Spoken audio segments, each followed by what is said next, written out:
ఓం నమస్తే. నేను doctor Venkata Chaganti, president Vedas world Inc. ఈరోజు 14 మే గురువారం సాయంకాలం సూర్యాస్తమయ సమయం. సూర్యుడు ఎదురుగుండా నేను కూర్చుని ఉన్నాను. సూర్యకిరణాలను ఆస్వాదిస్తున్నాను. మీరు కూడా అట్లానే ఉదయము సాయంకాలము ఆస్వాదిస్తున్నారని నేను నమ్ముతున్నాను.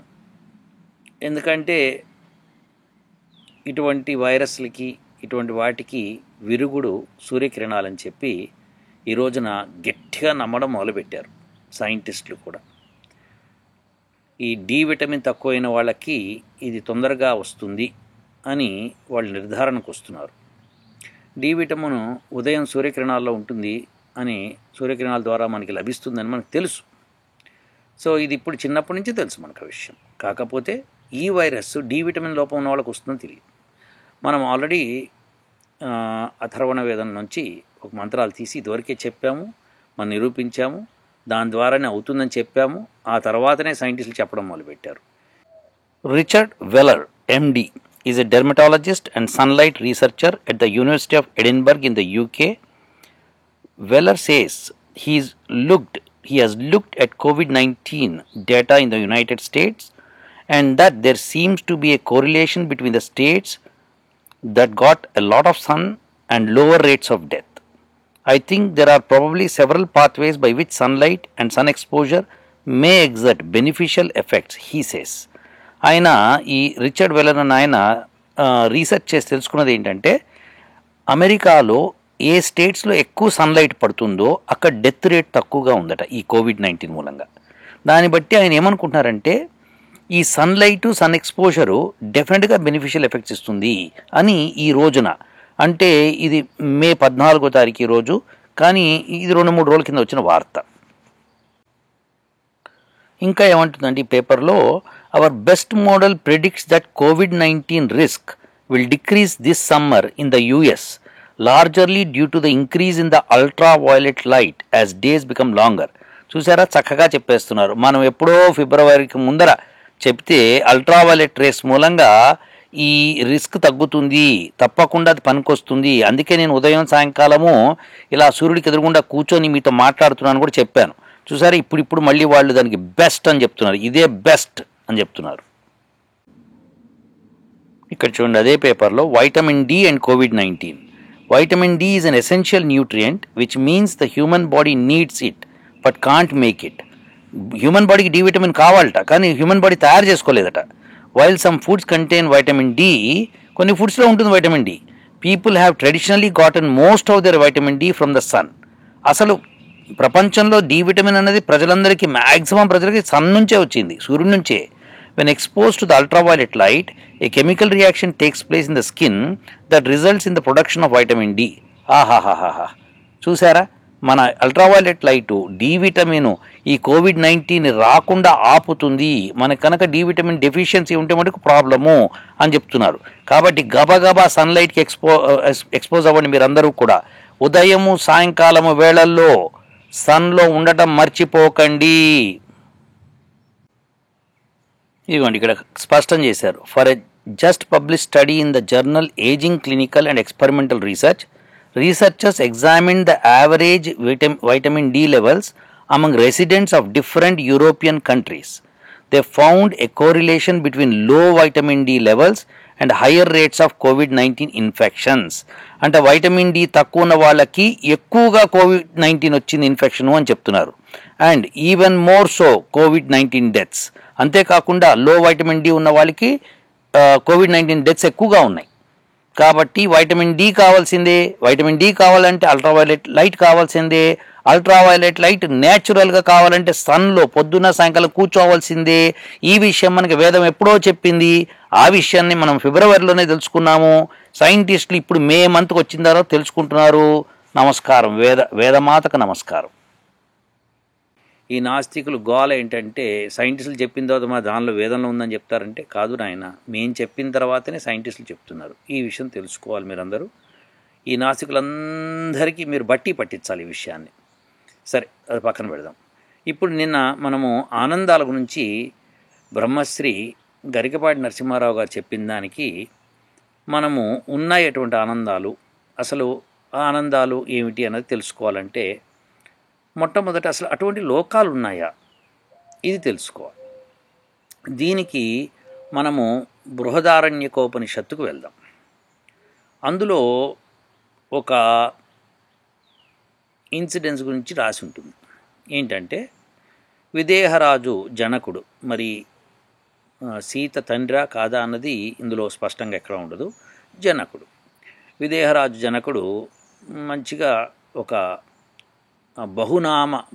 బహుదక్షిణానామక యజ్ఞం చేస్తాడు. ఆయన బహుదక్షిణానామ యజ్ఞం చేసి యజ్ఞానంతరము అందరికీ వేద పండితులందరికీ కూడా ఎంతో కొంత దానం ఇస్తాడు కదా, అది జరుగుతుంది. కానీ సభ కూడా జరుగుతుంది.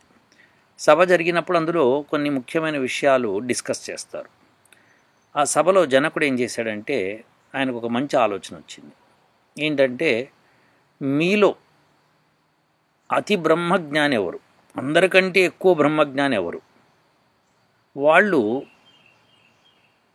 ఒక 1000 గోవులు నేను ఇస్తాను, ఈ ఒక్కొక్క గోవుకి 10 బంగారు నాణాలు కొమ్ములకు పెడతాను, మీరు ఆ గోల్ని తీసుకెళ్ళచ్చు, ఎవరైతే ఎక్కువ బ్రహ్మజ్ఞానం కలిగి ఉన్నారో అని అంటాడు. అన్నప్పుడు ఎవరు ముందుకు రారు. ఆ సమయంలో యాజ్ఞవల్క్యుడు ముందుకు వస్తాడు. వచ్చి తన శిష్యుని పిలిపించి, నాయన ఆ 1000 గోవులను తోలుకొని వెళ్ళిపో నువ్వు మన ఆశ్రమానికి అని చెప్తాడు. అయితే ఇది ఆ శిష్యుడు తోలుకొని వెళ్ళిపోతాడు. మరి ఎవరు ముందుకు రాలేదు, ఈయన వచ్చాడు. అప్పుడు మిగతా ఆ సభలో ఉన్న వేద పండితులు చాలామంది ఆక్షేపిస్తారు.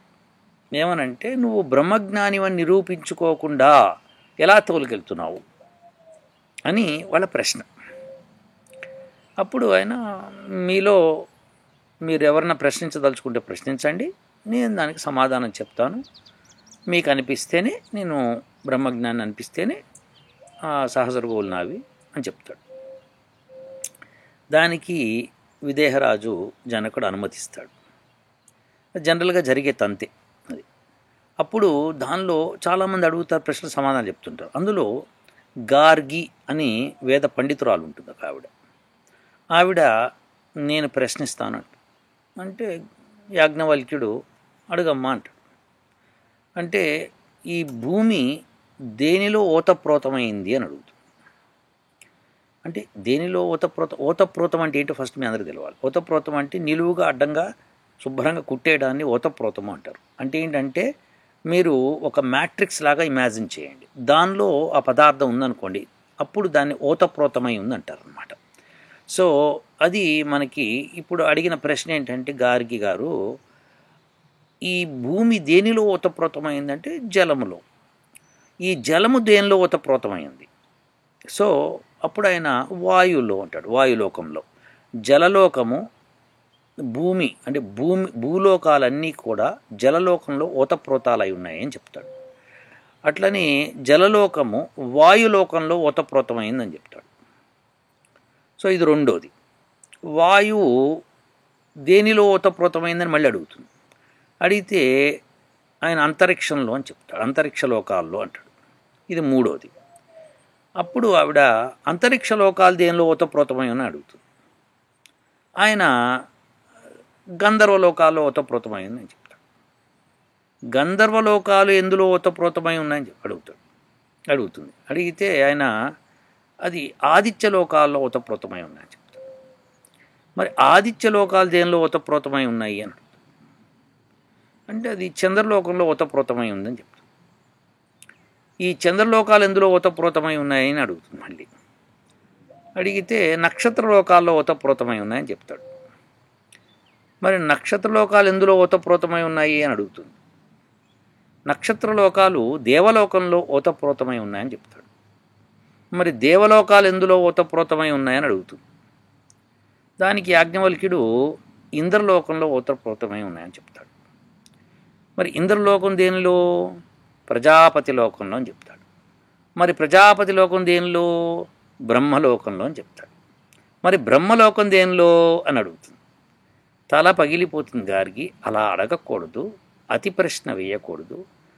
ఏ సమస్త ప్రపంచము, ఈ మొత్తం ఈ ప్రపంచం దేనిలో ఉంటుందో దాన్నే బ్రహ్మలోకము అంటారు అని చెప్పి ఆయన సమాధానం చెప్తాడు. దాంతో ఆమె ఊరకుండా ఊచుకుంటుంది. తర్వాత ఇంకోళ్ళు ఎవరో లేచి ఇంకో ప్రశ్న అడుగుతారు. సరే, ఇప్పుడు మనం లెక్క కడదాం. ఇక్కడ మొట్టమొదటిది జలలోకము, తర్వాత వాయులోకము, తర్వాత అంతరిక్షము, తర్వాత గంధర్వలోకము, గంధర్వలోకం నుంచి ఆదిత్యలోకము, ఆదిత్యలోకం నుంచి చంద్రలోకము, చంద్రలోకం నుంచి నక్షత్రలోకము, నక్షత్రలోకం నుంచి దేవలోకము, దేవలోకం నుంచి ఇంద్రలోకము, ఇంద్రలోకం నుంచి ప్రజాపతి లోకము, ప్రజాపతి లోకం నుంచి బ్రహ్మలోకము. 11 లోకాల గురించి ఈయన మాట్లాడాడు. ఇప్పుడు మనము ఆనందాలు లెక్క పెడదాం. ఒకటి మనుష్యానందము, రెండోది మనుష్య గంధర్వానందము, మూడోది దేవగంధర్వ ఆనందము, నాలుగోది పితృదేవతల ఆనందము, ఐదోది ఆజానం జానం దేవతల ఆనందము, ఆరోది కర్మదేవతల ఆనందము, ఏడోది దేవతల ఆనందము, ఎనిమిదోది ఇంద్రుని ఆనందము, తొమ్మిదోది బృహస్పతి ఆనందము, పదోది ప్రజాపతి ఆనందము, 11వది వచ్చి బ్రహ్మానందము.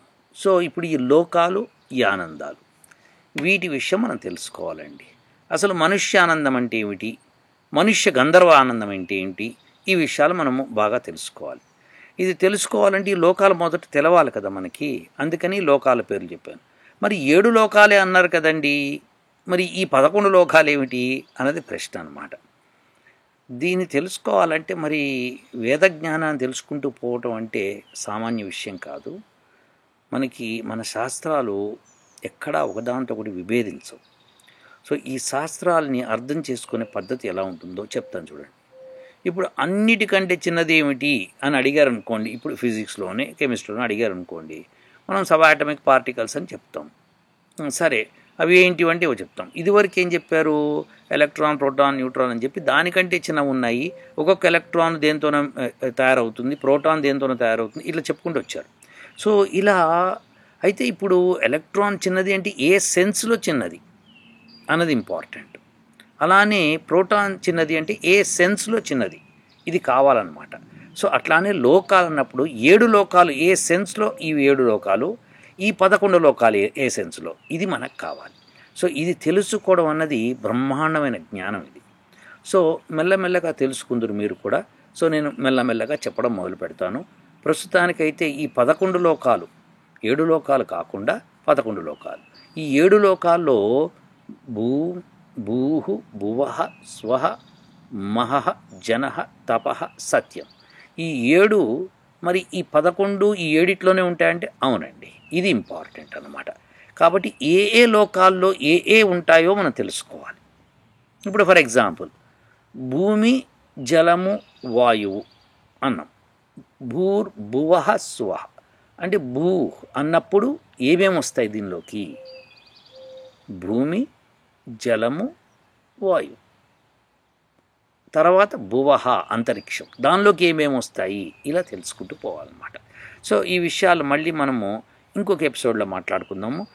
ఎక్కువగా చెప్తే కూడా అరగదు, అవునా. ఇంకొకటి ఏంటంటే, కొంతమంది నాకు గురువు గారు అని చెప్పి నాకు మెసేజ్లు పెడుతున్నారు. నాయనా, నేను మీ గురువుని కాదు, నాకు మీకంటే ఒక పేజ్ ఎక్కువ చదివాను అంతే.